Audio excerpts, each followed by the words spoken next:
আমরা বলছি আগে তাড়াতাড়ি জনদুর্ভোগ নিরসনের জন্য স্থানীয় নির্বাচনটা দিতে হবে। স্থানীয় নির্বাচন হলেই জনগণের এই দুর্ভোগটা কাটবে। জাতীয় নির্বাচনের দিনক্ষণ ঠিক না হলেও নির্বাচনী প্রস্তুতি শুরু করেছে বাংলাদেশ জামায়াত ইসলামী। আসন্ন নির্বাচনে লড়তে রাজনৈতিক কৌশল ও কর্মপন্থা ধরে এগিয়ে যাচ্ছেন দলটির নেতা। ত্রয়োদশ জাতীয় সংসদ নির্বাচনকে সামনে রেখে ইতিমধ্যে সব আসনে প্রার্থী ঘোষণা করেছে বাংলাদেশ জামায়াত ইসলামী। এরই মধ্যে সংশ্লিষ্ট নির্বাচনী এলাকায় গণসংযোগ সহ বিভিন্ন কার্যক্রম শুরু করেছেন। দলটির প্রার্থী তালিকায় এবার বিশেষ চমক রয়েছে, তা হলো বেশিরভাগ প্রার্থী তরুণ এবং সাবেক শিবির নেতাদের প্রাধান্য দেওয়া হয়েছে। সাবেক শিবির নেতাদের মধ্যে অন্তত 16 জন কেন্দ্রীয় সভাপতি রয়েছেন। এছাড়া কেন্দ্রীয় বিভিন্ন পর্যায়ে গুরুত্বপূর্ণ দায়িত্ব পালন করে আসা শিবিরের নেতাদের প্রার্থী ঘোষণা করেছে জামায়াত ইসলামী।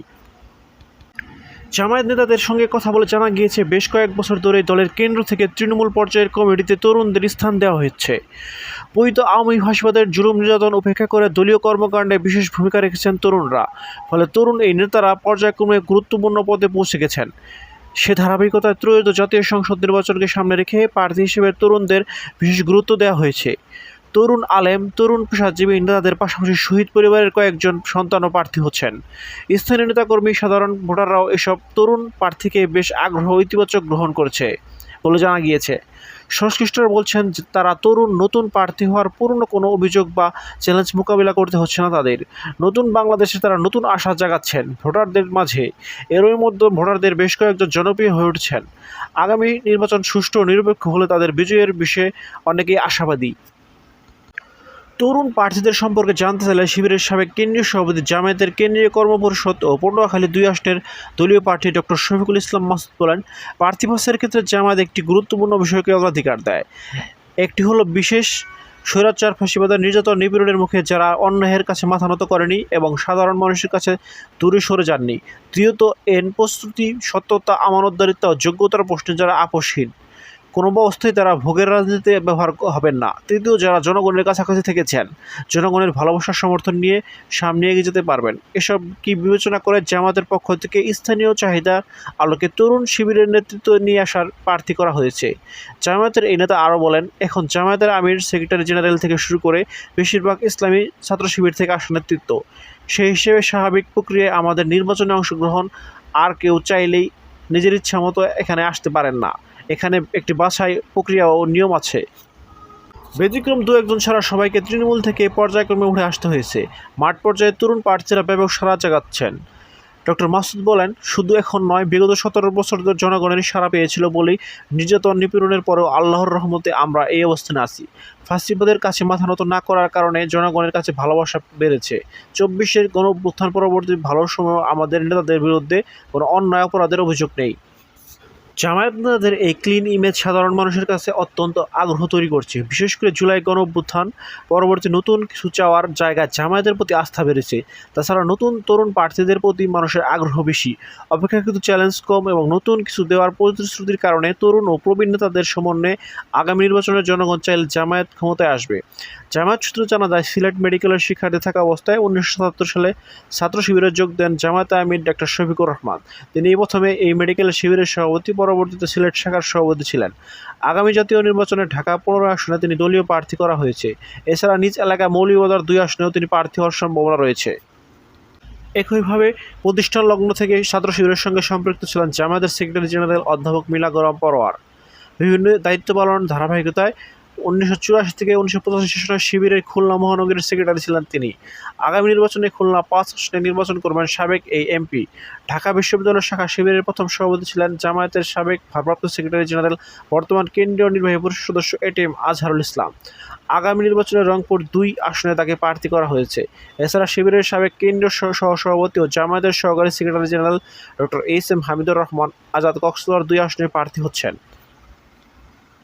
শিবিরের সাবেক যেসব সভাপতিকে জামায়াত আগামী নির্বাচনের জন্য প্রার্থী করছে তারা হলেন দলটির কেন্দ্রীয় নির্বাহী পরিষদের সদস্য সাইফুল আলম খান মিলন, ঢাকা 12, নায়েব আমির ডাক্তার সৈয়দ আবদুল্লাহ মোহাম্মদ তাহের, কুমিল্লা 11, সহকারী সেক্রেটারি জেনারেল মাওলানা রফিকুল ইসলাম খান, সিরাজগঞ্জ 4, কেন্দ্রীয় নির্বাহী পরিষদ সদস্য অ্যাডভোকেট মতিউর রহমান আকন্দ, ময়মনসিংহ 5, কেন্দ্রীয় নির্বাহী পরিষদের সদস্য ঢাকা মহানগর দক্ষিণের আমির মোহাম্মদ নুরুল ইসলাম বুলবুল, চাঁপাইনবাবগঞ্জ 2, কেন্দ্রীয় নির্বাহী পরিষদ সদস্য ঢাকা মহানগর উত্তরের আমির মোহাম্মদ সেলিম উদ্দিন সিলেট 6, কেন্দ্রীয় কর্মপরিষদ সদস্য ঢাকা মহানগর দক্ষিণের সেক্রেটারি ডক্টর শফিকুল ইসলাম মাসুদ পটুয়াখালী 2, কেন্দ্রীয় কর্মপরিষদ সদস্য ঢাকা মহানগরী উত্তরের সেক্রেটারি ডক্টর রেজাউল করিম লক্ষ্মীপুর 3, ঢাকা মহানগর উত্তরের সহকারী সেক্রেটারি ডাক্তার মোহাম্মদ ফখরুদ্দিন মানিক ফেনী 3, ঢাকা মহানগর দক্ষিণের সহকারী সেক্রেটারি দেলোয়ার হোসেন ঠাকুরগাঁও 1, নারায়ণগঞ্জ মহানগর আমির মাওলানা আব্দুল জব্বার নারায়ণগঞ্জ 4, শ্রমিক কল্যাণ ফেডারেশনের সাধারণ সম্পাদক আতিকুর রহমান ঢাকা 11, ঢাকা মহানগর উত্তরের সহকারী সেক্রেটারি মোহাম্মদ ইয়াসিন আরাফাত কুমিল্লা 10, ঢাকা মহানগর দক্ষিণের অফিস সম্পাদক ডক্টর মোবারক হোসেন কুমিল্লা 5, গাজীপুর সদর মেট্রো থানা আমির সালাউদ্দিন আইয়ুবী গাজীপুর 4, 2022 সেশনের শিবিরের কেন্দ্রীয় সভাপতির দায়িত্ব পালন করা ঢাকা মহানগর দক্ষিণ জামায়াতের ধানমন্ডি থানা আমির হাফেজ রাশিদুল ইসলামকে শেরপুর 1, ঢাকার 20টি আসনে জামায়াতের তরুণ নেতাদের প্রার্থী করা হয়েছে, যাদের প্রায় সবাই ছাত্র শিবিরের সঙ্গে সম্পৃক্ত ছিলেন।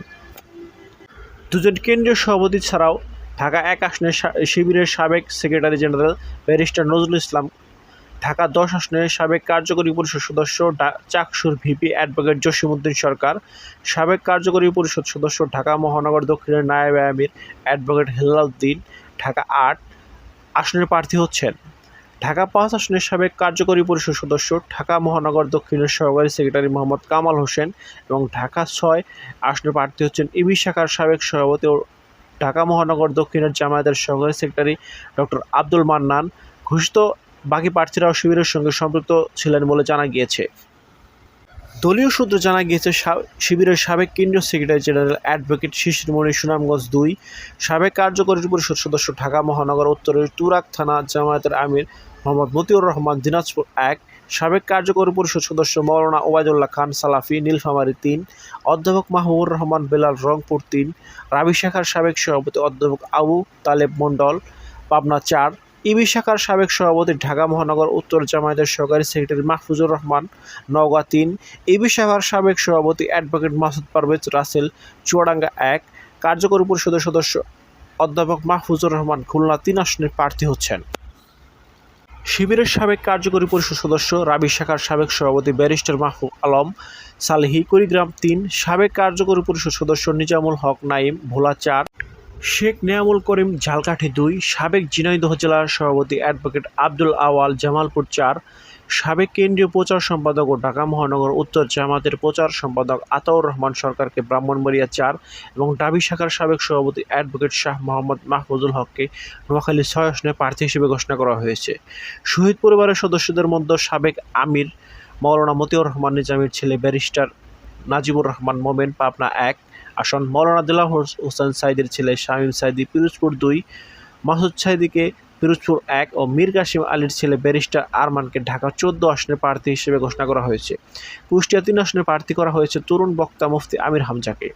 জামায়াতের প্রার্থী তালিকায় তরুণ সাবেক শিবির নেতাদের প্রাধান্য দেওয়া প্রসঙ্গে সংগঠনের সাবেক কেন্দ্রীয় প্রচার সম্পাদক ও জামায়াতের মহানগর উত্তরের প্রচার সম্পাদক ব্রাহ্মণবাড়িয়া 4 আসনের তরুণ প্রার্থী আতাউর রহমান সরকার বলেন, এই যুগ তরুণদের যুগ, জেনজির যুগ।